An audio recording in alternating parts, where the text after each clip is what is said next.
Hello दोस्तों, my self Yogesh Patil. आप सबका स्वागत है हमारे यूट्यूब चैनल में, जहाँ पे हम मैथ्स को इजी और इंटरेस्टिंग बनाते हैं। और अब की बार 90 के पार, ये हमारा स्लोगन है। आज हम स्टार्ट करने वाले हैं chapter number 2 of standard 10, polynomial. अब पॉलिनोमियल का मतलब क्या होता है, हम लोग ने 9th में भी थोड़ा बहुत पॉलिनोमियल पढ़ा है, लेकिन थोड़ा हम रिवाइज कर लेते जिससे आगे हमें दिक्कत ना हो। First talk about term. Term का मतलब क्या होता है, जैसे ये एक मैंने टर्म लिखी है 3x, तो यहाँ पे ये जो नंबर है इसको हम कहते हैं कोएफिशिएंट, और ये मेरे लिए क्या है, वेरिएबल। तो कोएफिशिएंट और वेरिएबल जब कंबाइंड होते हैं इट्स कॉल्ड टर्म। तो ऐसे बहुत सारे टर्म्स अगर पूरा चेन बनाते उसको कहते हैं पॉलिनोमियल, राइट। जैसे 3x plus 2, what it makes polynomial, right. तो पॉलिनोमियल में भी बहुत सारे टाइप्स होते हैं, उसमें हम देखेंगे सबसे पहले मोनोमियल। सिंगल टर्म्स हुए हमारे पास, -3x²y, इस तरह सिंगल टर्म होंगे उसको कहेंगे मोनोमियल। बाइनोमियल यानी कितने टर्म्स आएंगे यहाँ पे, 2 टर्म्स, कुछ इस तरह से भी हो सकता है। तो there are 2 terms, that's why it's called binomial. Trinomial, 2x² plus 3x plus 5, तो यहाँ पे देख सकते हो टोटल कितने टर्म्स हैं, 3 टर्म्स। लेकिन मैंने बोला वैसे ये सारे पॉलिनोमियल तो कहलाते ही है, लेकिन सिंगल टर्म है इसलिए इसको मोनोमियल कहते हैं। 2 टर्म्स होंगे तो बाइनोमियल, और 3 टर्म्स को हम क्या कहेंगे, ट्राइनोमियल। तो चलो चेक करते हैं हम इसको क्या कहेंगे, मोनोमियल, राइट। आपको आंसर बोलने हैं। इसको हम कौन से टर्म क्या कहेंगे, इसको 1 term, 2 term means it is binomial. अगर मैं कुछ इस तरह से लूँ तो इसको हम क्या कहेंगे, 1, 2 and 3 terms, so we call it trinomial.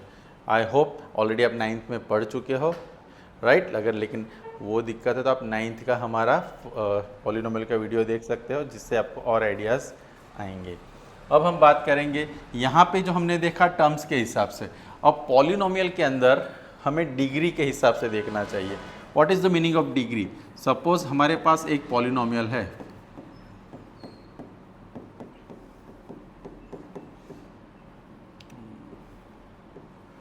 तो यहाँ पे पूरे जो पॉलिनोमियल के अंदर हाईएस्ट जो पावर होता है उसको डिग्री ऑफ दैट पॉलिनोमियल कहते हैं। क्या कहते हैं, डिग्री ऑफ दैट पॉलिनोमियल। तो यहाँ पे हाईएस्ट डिग्री कितनी है, 4, राइट। तो इस डिग्री के हिसाब से भी पॉलिनोमियल को हमें डिफरेंट टाइप्स ऑफ पॉलिनोमियल में बाइफरगेट करना है। पहले हम लेते हैं लीनियर।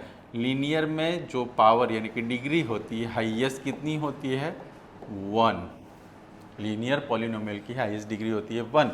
सपोज उसका अगर हम बात करें p of x is equal to ax plus b, it is the standard form of linear polynomial. अब इसमें यहाँ पे x का पावर क्या है, 1। For example 2x plus 5 is equal to 0, या तो p of x is equal to 2x plus 5, you can see power is 1, highest power is 1, that's why it's called linear polynomial। quadratic यानी degree कितनी होगी highest उसमें, 2। तो चलिए वो देखते हैं, p of x ax² plus bx plus c, standard form में। तो यहाँ पे आपको समझ में आ गया होगा कि जो पावर है वो हाईएस्ट कितनी होनी चाहिए, 2। किस में, क्वाड्रेटिक पॉलिनोमियल के अंदर। लीनियर में क्या होगा, 1। क्वाड्रेटिक में कितनी होगी, 2। क्यूबिक की बात की जाए, क्यूबिक में डिग्री कितनी होगी हाईएस्ट, 3। चलो एक एग्जांपल, पहले स्टैंडर्ड फॉर्म लिख लेते हैं, ax³ plus bx²। Now you can see, एक एग्जांपल और देख लेते हैं हम यहाँ पे, 2x³ minus 5x² plus 3x। तो यहाँ पे आप देख सकते हो हाईएस्ट पावर, और ज़रूरी नहीं है अगर ये अरेंजमेंट प्रॉपर ना हो तो पूरे टर्म्स के अंदर हमें देखना है कि हाईएस्ट पावर कौन सा है। यहाँ पे आप देख सकते हो कि 3 है, तो इट इज़ क्यूबिक पॉलिनोमियल। तो चलिए क्या बता सकते हैं ये कौन सा पॉलिनोमियल है। अगर टर्म्स के हिसाब से देखा जाए तो मोनोमियल, अगर पावर के हिसाब से देखा जाए तो हाईएस्ट पावर क्या है 3, हाईएस्ट पावर 3, तो हम क्या कह सकते हैं ये क्यूबिक पॉलिनोमियल है। तो ये ज़रूर नहीं है कि क्यूबिक पॉलिनोमियल आपको दिया जाए तो इतने सारे टर्म्स वहाँ पे होंगे ही। हमें देखना है ये मोनोमियल है, बाइनोमियल है, ट्राइनोमियल, नो प्रॉब्लम, लेकिन उसका हाईएस्ट पावर जो डिग्री है वो क्या है। अगर वो 3 होगा तो क्यूबिक, अगर 2 होगा तो क्वाड्रेटिक, और अगर 1 होगा तो वो क्या होगा, लीनियर पॉलिनोमियल, राइट। तो ये हमारा कॉन्सेप्ट 9th का हमने क्लियर किया। टर्म्स के हिसाब से क्या क्या था हमारा, मोनोमियल, बाइनोमियल, ट्राइनोमियल, और वो हम क्या कहते हैं पॉलिनोमियल। यहाँ पे डिग्री के हिसाब से linear, linear, quadratic and cubic, ये 3 पार्ट्स हमारे हैं। अब हम देखेंगे zero of the polynomial. Zero of the polynomial का मतलब अगर पहले मैं आपको समझाना चाहूँ, सपोज़ मेरे पास एक पॉलिनोमियल है p of x is equal to x plus 2। तो यहाँ पे मुझे x की एक ऐसी वैल्यू फाइंड करनी है कि अगर मैं x को रिप्लेस करूँ उस वैल्यू से तो इस पॉलिनोमियल का आंसर 0 आना चाहिए। तो वो आंसर क्या हो सकता है, वो फाइंड करने के लिए हमें x प्लस 2 को 0 से कंपेयर करेंगे। x इज इक्वल टू हमारा आंसर होगा -2, यानी -2 अगर यहाँ इस पॉलिनोमियल में हम रखते हैं, चलिए कैसे, p of x plus 2, x की वैल्यू कितनी लेनी है हमें -2, तो जहाँ पे x है वहाँ पे उसको रिप्लेस करना है -2 से, आंसर इज 0।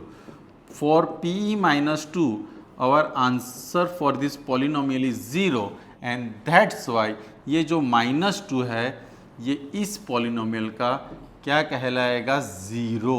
क्या कहलाएगा, 0, यानी x प्लस 2 के अंदर अगर -2 रखा जाता है answer is 0, that's why -2 is 0 for this polynomial. तो यहाँ पे देखिए a real number k is said to be 0 of polynomial px ये पी के इक्वल टू 0, यानी के एक ऐसी वैल्यू है अगर मैं पॉलिनोमियल में x को रिप्लेस करता हूँ k से और उस पॉलिनोमियल का आंसर अगर 0 आता है तो इस k को 0 ऑफ दैट पॉलिनोमियल कहा जाएगा। तो आप मुझे बता सकते हो p x equal to x minus 3, ये हमने एक पॉलिनोमियल लिख दिया, तो यहाँ पे 0 क्या आना चाहिए। तो उसके लिए हमें सबसे पहले क्या करना होगा, x माइनस 3 इक्वल टू उस साइड जाएगा तो क्या होगा 3, तो you can say 3 is the 0 of the given polynomial. और लीनियर पॉलिनोमियल में 0 फाइंड करने के लिए हमारे पास एक फॉर्मूला है ax plus b is equal to 0, ax equal to minus b and x equal to minus b upon a। This is the formula for 0 of linear polynomial. और याद रखना लीनियर पॉलिनोमियल में हमने पहले ही बोला है पावर कितना होगा 1, तो उसमें 0 की वैल्यू भी कितनी आएगी 1, यानी उसमें एक ही आंसर ऐसा मिलेगा जो इस पॉलिनोमियल में रखने से हमारा आंसर 0 आता है। तो linear polynomial has 1 0, linear polynomial has only 1 0। अगर ग्राफ पे भी आप इसको ड्रॉ करते हो तो एक लाइन आएगी और x एक्सिस को हमें y पे नहीं देखना है, क्योंकि हमारे इस लीनियर पॉलिनोमियल के अंदर वेरिएबल कौन सा है x, वेरिएबल कौन सा है, सब में आप देखोगे x।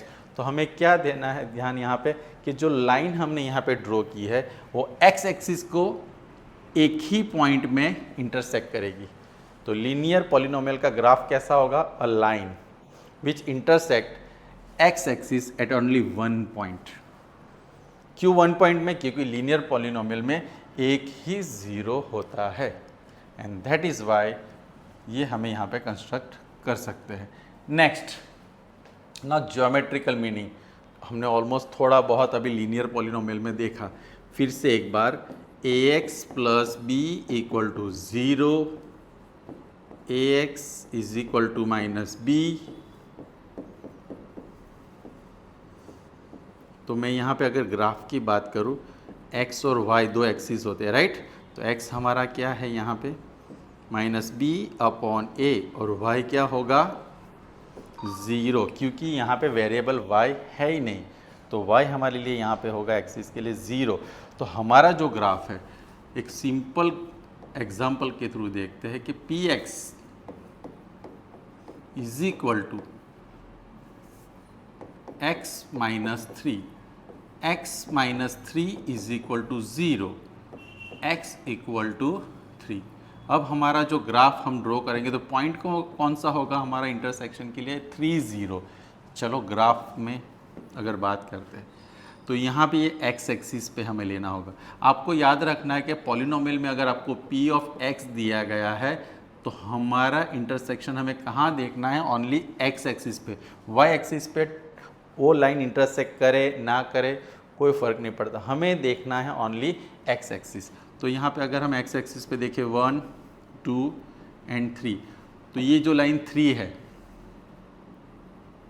3 पे ऐसे लाइन, तो यहाँ पे आप क्या बोल सकते हो कि ये इसका 0 है। और इसका ग्राफ कैसा होगा, जियोमेट्रिकल ग्राफ इसमें कैसे होगा, लीनियर पॉलिनोमियल का straight line intersecting x axis at only 1 point, यानी इसमें नंबर ऑफ 0 कितने होंगे, नंबर ऑफ 0 खाली 1। क्यों, x एक्सिस यहाँ पे power 1, it has only 1 0, it will only intersect at 1 point in x axis. तो this is the meaning of linear polynomial on graph. अब हम देखेंगे नेक्स्ट। अब यहाँ पे क्वाड्रेटिक पॉलिनोमियल, क्वाड्रेटिक पॉलिनोमियल क्या होगा, ax square plus bx plus c। आपको याद रखना है quadratic polynomial has at most 2 zeros, at most 2 zeros। Example लेते हैं x square plus 5x, x square plus 5x plus 6 एक क्वाड्रेटिक इक्वेशन हमारे पास है। तो 6 का हमें फैक्टर करना है कि 5 आंसर है। मैं यहाँ पे आंसर डायरेक्टली लिख रहा हूँ, x plus 3 x plus 2 is equal to 0, x plus 3 is equal to 0, x equal to minus 3। तो यहाँ पे इस क्वाड्रेटिक इक्वेशन में 2 zeros आते हैं, यानी कि ये जो हमारा ग्राफ है, एक्चुअली ये ग्राफ मैंने पहले से ड्रॉ करके रखा, लेकिन अगर हम ग्राफ इसका अलग से ड्रॉ करें तो इस तरह से कुछ होगा। हम ऐसा बोल सकते हैं कि यहाँ पे 2 पॉइंट में टच करेगा, यानी कि 2 पॉइंट में इंटरसेक्ट करके इस तरह। और ये जो ग्राफ का शेप है इसको कहते हैं ओपन पैराबोला, राइट। तो ये पैराबोला है ऊपर, अपवर्ड ओपन पैराबोला, ये ऊपर की तरफ है। ये देखो आप कितने पॉइंट में इंटरसेक्ट कर रहा है, 2 पॉइंट्स में। तो याद रखना है एटमोस्ट 2 zeros का मतलब क्या होता है कि क्वाड्रेटिक इक्वेशन में 2 zeros पॉसिबल है, 1 भी पॉसिबल है, और यानी इसमें 2 सॉल्यूशंस मिल सकते हैं, 1 मिल सकते हैं और 0 सॉल्यूशंस भी मिल सकते हैं। आप बोलते हैं 1 कैसे, सपोज यहाँ पे कोई इक्वेशन हम सॉल्व करते हैं और उसमें दोनों पॉइंट के आंसर हमारे आते हैं 4 4। आंसर ऐसे टोटल टेक्निकली 2 है, लेकिन जब हम पॉइंट प्लॉटिंग वहाँ पे करेंगे तो एक ही पॉइंट में से वो लाइन या वो पैराबोला वहाँ से पास होगा, that's why only 1 point, right. तो यहाँ पे हमारे कितने जीरोस है, 2 zeros। लेकिन यहाँ पे आप देख रहे होंगे ये अपवर्ड है या डाउनवर्ड है। अब ये बहुत इंपॉर्टेंट क्वेश्चन है कि अपवर्ड कब आता है और डाउनवर्ड कब आता है। ये आपको 1 मार्क्स के इंटरनल क्वेश्चन में बहुत इंपॉर्टेंट टॉपिक है। अगर हमारा क्वाड्रेटिक इक्वेशन या पॉलिनोमियल सॉरी, उसमें एक्स स्क्वायर का कोफिशिएंट जो होता है a, एक्स स्क्वायर का जो कोफिशिएंट होता है a, वो ग्रेटर देन 0 होना चाहिए, यानी वो पॉजिटिव नंबर होना चाहिए। आप यहाँ पे देख सकते हो कि एक्स स्क्वायर के आगे क्या है, 1, विच इज़ पॉजिटिव। तो जब हमारे क्वाड्रेटिक पॉलिनोमियल में कोफिशिएंट ऑफ एक्स स्क्वायर यानी a अगर पॉजिटिव नंबर होता है, ग्रेटर देन 0 होता है, तो हमारा जो ग्राफ होता है वो अपवर्ड पैराबोला होता है। लेकिन इसके लिए अब आप समझ गए होंगे, minus a x square plus b x plus c minus a, यानी कि एक्स स्क्वायर का कोफिशिएंट जब नेगेटिव होता है तो वो अगर आप सॉल्यूशन फाइंड करते हो और उसका ग्राफ ड्रॉ करते हो तो वो डाउनवर्ड पैराबोला होता है। और कितना जीरोस है यहाँ पे? 2 zeros, राइट। तो very important question, A greater than 0 and A less than 0। Greater than 0 होगा तो अपवर्ड और ये क्या होगा? डाउनवर्ड। ए लेस देन 0, लेस देन 0 का मतलब नेगेटिव, ये कैसा होगा? नेगेटिव। नेक्स्ट थिंग, अब यहां पे आप देखो, ये अपवर्ड है तो आपको ये पता चल जाएगा कि इस क्वाड्रेटिक इक्वेशन में ये ग्रेटर देन 0 होगा, ये डाउनवर्ड है तो ये लेस देन 0 होगा। और यहाँ पे एक ही ज़ीरो हम कह लें, इसमें ज़ीरोस के नंबर्स क्या होंगे? ज़ीरोस कितने होंगे यहाँ पे? ओनली 1। और यहाँ पे भी कितने होंगे? 1। यानी कि ये क्वाड्रेटिक इक्वेशन का ही ग्राफ है। ये किसका ग्राफ है? क्वाड्रेटिक इक्वेशन पॉलिनोमियल का ही ग्राफ है। लेकिन इसमें हमें सॉल्यूशन ओनली 1 मिलेगा, इसलिए ये एक ही पॉइंट को टच करता है, दैट्स वाई इट्स कॉल यहाँ पे 1 0 होगा। और वैसे ही नेक्स्ट आप यहाँ पे देखो, एक्स एक्सिस को यहाँ पे इंटरसेक्ट या टच नहीं कर रहा है तो इसमें नंबर ऑफ ज़ीरोस क्या होंगे? 0। नंबर ऑफ ज़ीरोस क्या होंगे? 0, क्योंकि हमारा जो ग्राफ है वो एक्स एक्सिस को कहीं पे भी इंटरसेक्ट भी नहीं कर रहा और टच भी नहीं कर रहा। तो आपको समझ में आया होगा कि किस तरह से। लेकिन आप मुझे बता सकते हो इसमें कितने ज़ीरोस पॉसिबल है? हमने पहले ही कहा है हमारा ग्राफ आपको इस तरह से दिया जाता है, y = p ऑफ x। तो x हमारा वेरिएबल है। अगर x वेरिएबल होता है तो हमें ओनली ये देखना होता है कि ग्राफ x एक्सिस में कहाँ कहाँ इंटरसेक्ट कर रहा है और कितने पॉइंट्स के अंदर। तो ये 1 2 3 4, तो नंबर ऑफ ज़ीरोस कितने होंगे इसमें? Number of zeros 4। चलिए और एक देख लेते हैं, यहाँ पे नंबर ऑफ ज़ीरोस कितने आ सकते हैं? 1 2 एंड 3। तो इस तरह से ज्योमेट्रिकल जो पार्ट होता है पॉलिनोमियल में, हमें हर एक इक्वेशन के हिसाब से तो हमने देखा कि अगर लीनियर पॉलिनोमियल है तो 1 0, क्वाड्रेटिक पॉलिनोमियल है तो मैक्सिमम 2 1 एंड 0, और अगर क्यूबिक पॉलिनोमियल है तो वहाँ पे हमें मैक्सिमम एटमोस्ट 3 ज़ीरोज़ मिलते हैं। फिर 2 भी हो सकते हैं, उसमें भी 1 हो सकते हैं और उसमें भी 0 हो सकते हैं। तो इस तरह से हमने देखा। एक और आपके लिए यहाँ पे मुझे आपको 2-3 क्वेश्चन के आंसर देने हैं, एक इसके लिए और एक इसके लिए। पहले तो ये कौन सा ग्राफ है? ये है अपवर्ड पैराबोला। इसमें नंबर ऑफ ज़ीरोज़ कितने आएंगे? एग्जैक्टली नंबर ऑफ ज़ीरोज़ इसमें होंगे 0। वाई 0? क्योंकि ये ग्राफ एक्स एक्सिस को कहीं पे भी ना टच कर रहा है ना इंटरसेक्ट कर रहा है, राइट। इसमें क्वाड्रेटिक इक्वेशन में या पॉलिनोमियल में इसमें ए कैसा हो सकता है? ए ग्रेटर देन 0 हो सकता है या ए लेस देन 0 हो सकता है? एग्जैक्टली ग्रेटर देन 0, क्योंकि अपवर्ड पैराबोला हो तो ए ग्रेटर देन 0। इसमें क्या होगा? A less than 0। So these are the questions के आप लोगों को ऐसे छोटे छोटे इंटरनल क्वेश्चंस इस थियरी में से आ सकता है। तो इसी तरह से इस वीडियो को ध्यान से देखिए, प्रॉपर में लिखिए और प्रैक्टिस करते रहिए, क्योंकि एक एक मार्क्स भी हमारे लिए बहुत ज़रूरी है और हमें कहाँ जाना है? 90 के पार। तो please like, subscribe and share our channel. Thank you.